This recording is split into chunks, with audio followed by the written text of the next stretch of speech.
leno fully automatic pipe cutting production line is a complete system designed for the automated cutting of pipes in large quantities.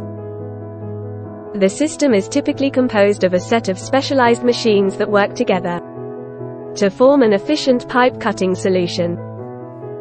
The production line is typically composed of the following machines. Pipe loading machine. This machine is used to load the pipes onto the production line. It can be equipped with a conveyor system that automatically brings the pipes to the cutting area.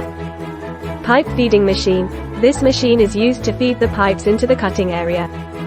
The machine can be equipped with various systems such as rollers, clamps, and other mechanisms to ensure that the pipes are accurately positioned for cutting.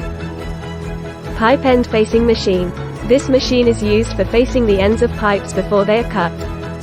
After finished cutting, here have output table to load the material out of the machine. For more information, please contact us directly.